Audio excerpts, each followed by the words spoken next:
Hello guys! Tara, samahan nyo ako sa Nusa Penida Day Tour Trip here in Bali, Indonesia.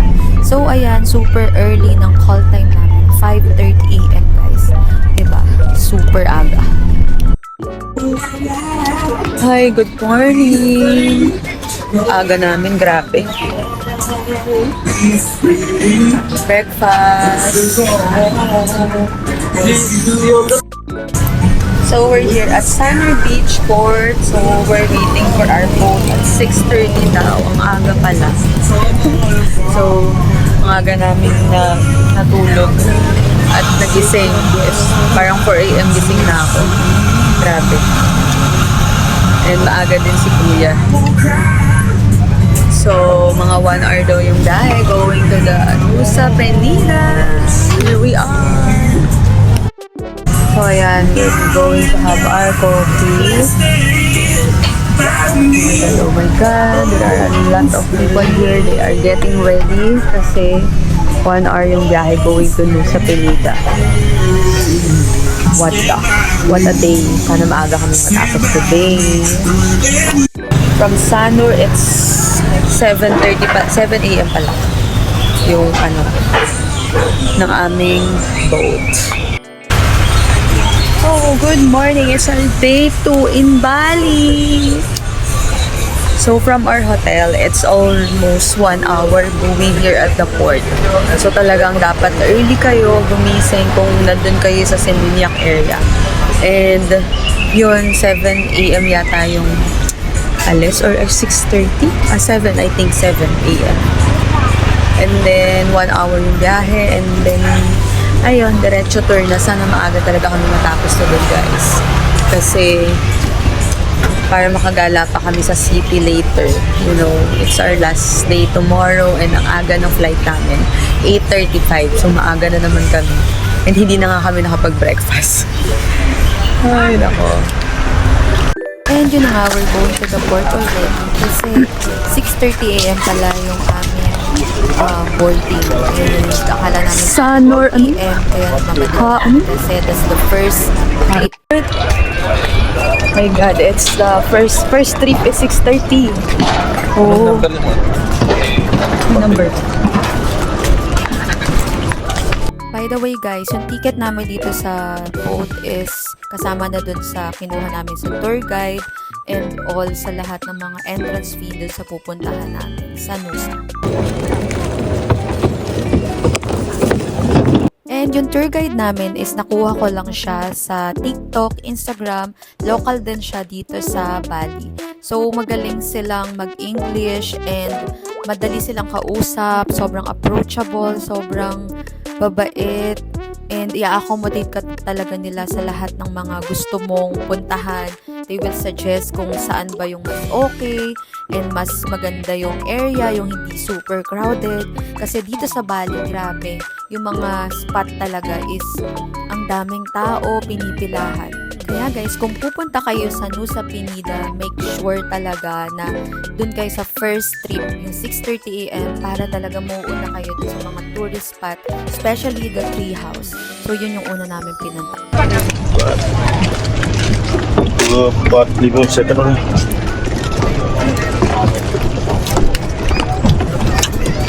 And yun na nga, sobrang puno rin ng boat, as in madaming tao, kompleto yung baba, puno na siya. So buti na lang pwede dito sa parang roof deck nila. Pero you should consume one drink, parang mga 300 pesos ganyan. So kailangan bumili ka ng drinks para makapag-stay ka dito sa taas kasi bawal ata dito sa taas. So ayan, ang ganda rin ng view. So hindi siya siksikan compared dun sa baba and hindi mo super ramdam yung alon kasi grabe guys.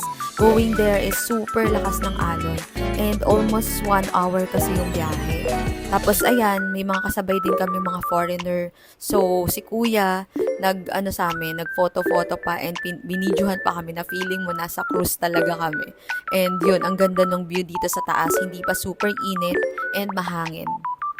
And so far, na-enjoy ko naman yung almost an hour of biyahe going there kahit medyo maalon. May konting nafe-feel ka ng hilo, pero ang ganda ng sunrise.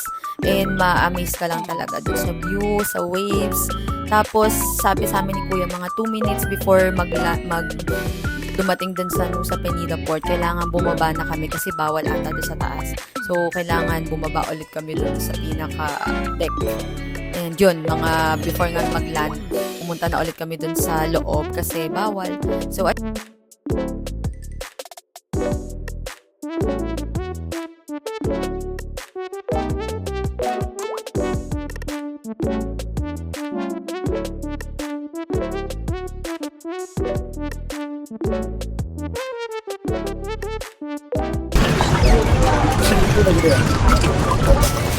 Finally guys, we're here at Nusa Penida, pero asa na? Maglalakad pa pala naman. Parang haba nung lalakarin natin. Oh.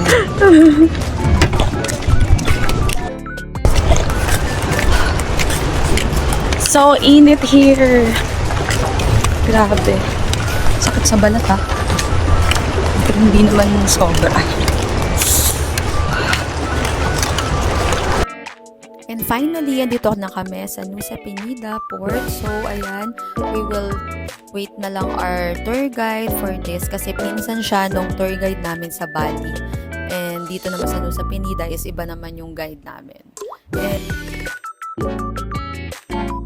Kuya. Yeah, that's us. Welcome to Nusa Penida. My name is Wayan. Oh. You can call me Wayan. Yeah. Okay. How are you today? Everything good? Yes, yes, Okay, yes. now we go. Okay, thank you. So what's our first the tree house? Yeah, please. Okay, yeah.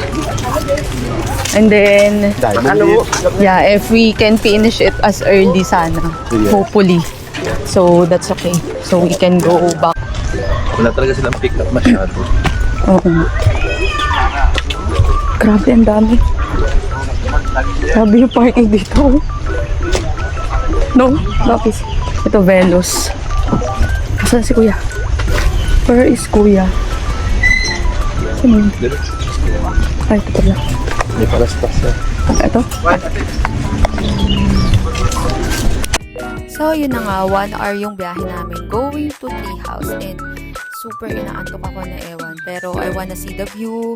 I wanna see kung anong meron dito. So habang nagbabiyahe kami, nag-ask kami kay Kuya if anong meron dito sa Bali. So at least nagkikwento naman siya. And napansin ko lang talaga dito sa Bali. Grabe yung daan, yung kalsada. Sobrang liit. Alam nyo yun, alanganin siya sa dalawang sasakyan. So hindi ka pwedeng mabilis. Kasi kailangan pag may kasalubong ka, titigil ka. Kasi saktuhan lang talaga yung mga car. And mostly, wala silang malalaking car like, sasakyan kagaya ng mga van. Mostly Avanza, mga ganun lang yung sasakyan nila dito. And yun na nga, nagkikwento si Kuya while nagdadrive siya. And kunikwento niya yung mga culture, history dito sa Bali na 14 years ago daw is as in walang tourist spot talaga tong Bali, walang mga turista. Pero yun nga, nag-boom siya that year kasi nga parang na-open siya sa mga tourist. And dati pati yung kanilang boat is yung mga maliliit lang na boat na almost 5 hours yung biyahe papunta dito. Eh ngayon nagkaroon na sila ng ferry na mas mabilis yung transportation. Tapos meron din sila ditong sabong. So Tajen ata yung tawag. So it's not really a gambling here, pero ang sabi ni Kuya tour guide is that parang it's a part of ceremony or rituals dito sa Bali. So yun lang, nakakatuwa na meron din sila ganun. And hindi rin pwede yung mga tourist doon. Ito yung ito yun yung sinasabi. Tree house. Yeah, that's the famous. Pero it's just a small one talaga. Pero we're here. Ayun pala. So we're gonna walk. There are few people pa. No, Kuya? Because there's no... We're early. Ang init na. Wow, nice that place. Is that a resort or something? Yes. If you stayed there, it's near here. Yes. But It's very expensive. What's the name of that Inta? Intaya. You know, that's nice, no? It's like... It's... 3... Yeah, maybe you want to take pictures. You speak English, yeah? English. English, yeah. English. So this Yeah. one... It's different, the ano? Yeah, different. But it's in near? It's just... Yeah, near. It's near. From here, just 2 minutes per person. Ah, okay, then. 10 minutes. Yeah, this the Coco Cliff and the tree Tree house. house. Yeah. So here, tree house, Thousand Thousand. Island viewpoint is one location. Ah, okay. That's nice. So, we have a lot to do. Para sulit ang punta. Yes. So, 75k and 50,000k for that place. So, tahimik. Where is Raja Lima? Raja Lima, yeah. Is it here also? And finally guys, andito na tayo sa treehouse. So, ayan, meron palang entrance fee sa treehouse kung gusto nyo. And sa Coco Cliff, parang nasa 200 plus and 100 something do sa Coco Cliff. So, ayan, maglalakad tayo pababa. So, medyo mahaba-haba rin yung lakarin. And sobrang stiff nung daan, guys. Grabe, nakakalula. Pero ang ganda naman talaga ng view. Ma-amaze ka na lang. So, hindi mo na lang iisipin na gano'n yung dadaanan. So, ayan nga guys, since andito na tayo at pinaghirapan natin yung pagpunta dito, kailangan sulitin natin. Mag-moment tayo, mag-arte-arte tayo, and umara tayo dito sa treehouse. I mean, yung papunta ng treehouse. Kasi ang ganda ng view, that's worth it naman talaga guys. What an amazing view. So steep. Ooh, more than. It's a nice picture over there. Tree. Oh yeah, that's nice. Yeah. So we can do. You can see tree Ah, from wait there. lang, You can see diamond also from there. Oh. You can see diamond bit from there. Wow, where is Diamond? This one? Ah, No, one is diamond. this one. Yeah, yes. Wow, that's so nice. What is that gate? Here the swing. They have swing there. But in the bottom we have swing. You see coconut tree? So Here? for tree house. Oh yeah, Bring yeah. down. Okay, we'll take a photo here first. Take photo. Look, ang ganda. Look, Cody, grabe. And di ba nga may tinatawag tayong expectation versus reality? So, ito na yun. Makikita nyo na yung struggle going here na ito pala yung pinunta nyo. The tree house na halos sobrang trending sa TikTok, Instagram. Ito na yung moment nyo para mag-aura-aura here. And you know what guys, sobrang lucky namin kasi pagdating namin, pang-5 kami. So, di ba, imagine, pang-5 na kami nun ha, pero ang aga namin. And at least that moment, medyo may time ka pang mas madami yung makuha kong photos, videos. Kasi pag mga 9 o'clock na kayo nakarating, ang haba ng pila and may parang 2 minutes lang siya per person. So, syempre magmamadali ka. Dapat perfect na yung one shot mo or one take. Kasi kung hindi, diba, sayang yung moment. Hindi mo na mauulit yun kasi ang haba ng pila. As in, magagalit sa'yo yung mga kasunod mo. Kasi lahat sila naka-OOTV, naka-aura. Kaya ako dinamihan ko na eh. Kahit lahat na ng shots kinuha ni Kuya and magagaling naman talaga yung tour guide dito. So, isang take lang talaga is feeling nyo perfect na talaga yung mga shots and videos nyo. Kaya, wag na wag nang papalabasin na magpakuha ng madami pictures. Kasi pili na lang kayo after, i-delete nyo na lang yung pangit. Mas okay na yun kaysa naman lahat pangit yung na-take sa inyo, diba? So yun, ito na nga, nakikita nyo naman, ang dami ng bumababa or pumupunta doon sa treehouse, diba? So after namin yan, ang haba na ng pila. And dun sa taas pala ng treehouse, meron doon parang 1,000 viewpoint. Ayun, nag-drone shot pala kami doon ni Kuya. So, ang ganda rin doon kasi kitang-kita mo rin yung buong Diamond Beach and the area 360. So, maganda rin. Oh my God, we survived. Aura-aura doon. So, ito. One destination. Kami. Dapat sulitin. Because it's almost 2 hours going here. Sanay ka rin dito. Ito naman paakyat is madadaanan nyo tong Coco Cliff and ang ganda rin ng view dito. So maganda din dito ang umaura and yun, nagbayad din ako dito parang nasa 140 yung pa-picture dito per person and ayos din dito ang umaura-aura kasi ang ganda rin ng view and medyo dito mag-relax muna kayo before going up pa kasi nakakapagod talaga yung pag-akyat. So ayan na nga, umaura-aura na tayo kasi sulitin ang moment yung almost 1 hour na biyahe going here. And yung pagod. Yun. May mga permit lang naman tayo doon. Pero pagka may permit po, okay naman. Wala mga problema. May konta ka naman po ata sa loob.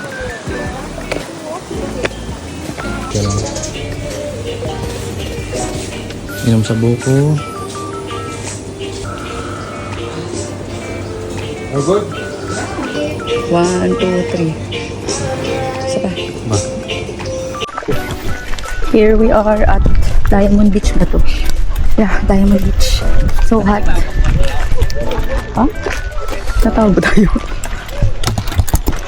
Diamond Beach, so hot, so init, and so many people. Alam ko saan hindi yakap. Doon ko bababa. Because it's here in Diamond Beach. Oh, it's so hot. What's in here? Ay, grabe.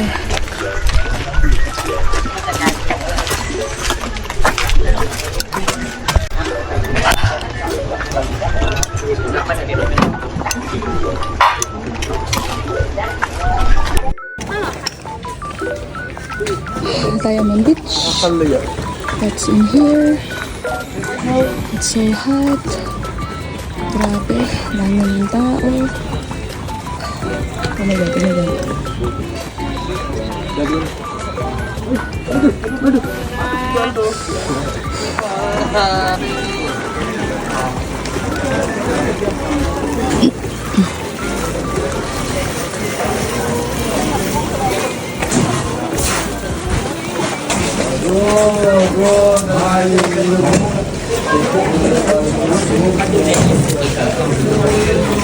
Sí.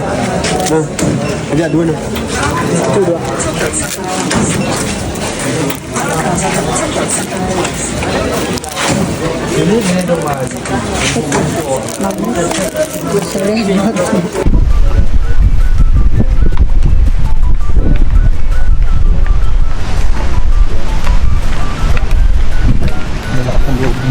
Saan?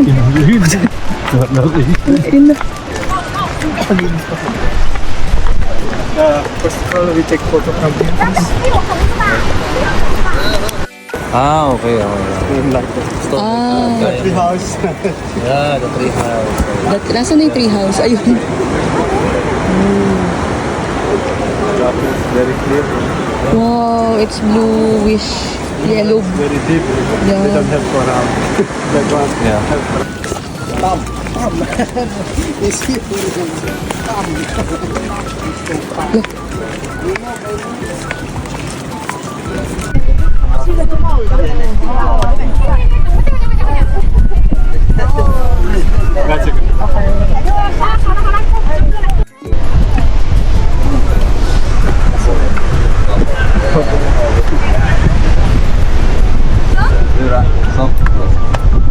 You finish? Masih gigi cycle. Saya sundi, minta semua pak. Gua mau ke atas dulu ya. Iya, sambil nunggu ya. Ya. Hey guys, we're done with our Diamond Beach photoshoot. Ang daming tao, grabe. Pero si Kuya the best mag-take ng photos kasi pinaalis dyan lahat ng photo bomb. Kaya ang ganda ng mga videos and photos namin. Excited. Sobrang cool na yung cellphone ko. So, our last destination is the Kalingking Beach. So, yun. Sa Kalingking Beach, maganda rin yun. So, last na yun kasi uwi na kami kasi 1 hour pa ulit yung boat. And sobrang init na talaga, promise. We want to enjoy pa the city. Yeah. Okay, we're going to the next destination. So if you're going here and planning to go here, don't forget to bring water, umbrella, but our tour guide have an umbrella. And also sunblock, grabe. You're gonna get tan, you're gonna get so maitim here because of sobrang init. Iba yung init niya. Nakakasunog, guys. You see this, guys? The parking is almost full and it means there's a lot of people there. So yeah, that's what it means. Kaya, it's already 11 a.m. So we're going to Kalingking for about an hour. Yeah, where is Kuya? We're looking for him. Ah, here. Ito ba? So, ito na nga yung mga sample video sa akin ni Kuya tour guide. So, ayan, aura-aura lang. Tapos, may pinagawa pa siya sa akin na sobrang taas pa naman nung place na to. As in, nalulula ako, takot na takot ako. Pero, for the videos, gawin natin yan. And nakakatakot talaga. So, ayan, sobrang bilad ng lola mo sa init. So, tiis ganda, photoshoot and video. Hindi nyo ba nakikita yung madaming tao na yan?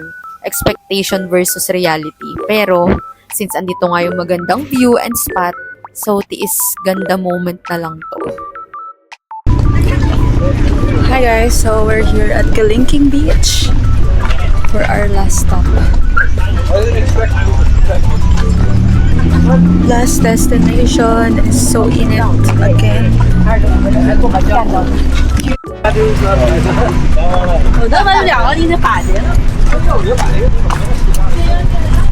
Oh, meron naman akong balaban.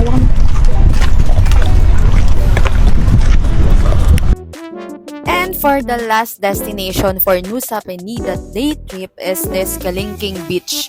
And grabe guys, alam nyo yun, parang almost an hour papunta dito. Halos nakatulog na ako, nagising na ako, pero wala pa rin kami dun sa area.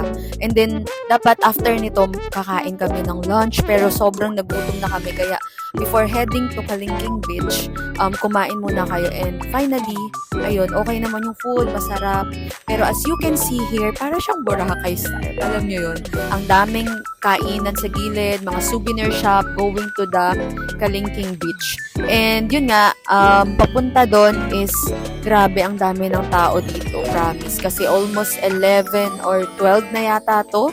Kaya dito na yung last namin. Dapat may isa pa yung Palawang Cliff. Kaya lang hindi ko na talaga siya carry. Kaya sabi ko kay Kuya, tama na, dito na lang kami.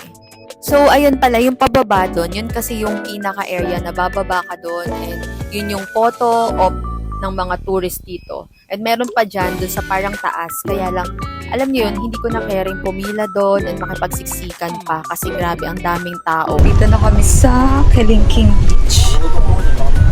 And meron nga siyang ginagawang elevator dito going to the beach. Pero tinigil na daw kasi bawal daw pala. Pag bababa kayo sa beach, parang 30 minutes din paakyat 1 hour. Grabe. So hanggang dun lang tayo sa photo op. And ayokong bumaba dun. Ang layo. And ang init guys, ang daming tao. Para siyang Boracay dito, grabe. Parang Holy Week, alam niyo yun. Pero kainitan, Diyos ko, first time kong lumabas ng ganito at magpainit. Dito. And yun na nga guys, buti na lang yung tour guide namin is meron siyang alam na hidden spot na kung saan walang masyadong tao and kita rin yung Kalingking Beach. Kuya have a different or the spot. Kalingking Island. I think And dito, it's better here na. I will not go there. Do you think, no? Because it's same view eh. Papasok siya. And malapit lang din naman sa Ay, area. different angle. And yun na nga, super aura tayo dito. Nagbilad tayo sa araw ulit. Sobrang init. Pero ang ganda ng view. So nakikita nyo ba yung parang mga bakal doon? Elevator daw yan. Kaya lang pinatigil nga kasi ayaw ng mga lokal dito. Yung China yung operator. So yun, it's elevator going down to the beach na almost 1 hour if ever na maglalakad ka dun sa hagdan. Yun, aura-aura lang tayo guys kasi ito yung last destination for this day. So yun, mamaya uwi na rin kami. Bye-bye! May kasama pala akong lokal. Sobrang puti niya nung pumunta dito. Pero naging ano na, nog-nog. Parang pareho lang din naman ng Pilipinas yung mga tao dito. As in, parang tayo lang. And sobrang babait nila, sobrang approachable. And ang galing din ng tour guide namin kasi inalagaan niya talaga kami. So, Dalaw, nanginit na. sige.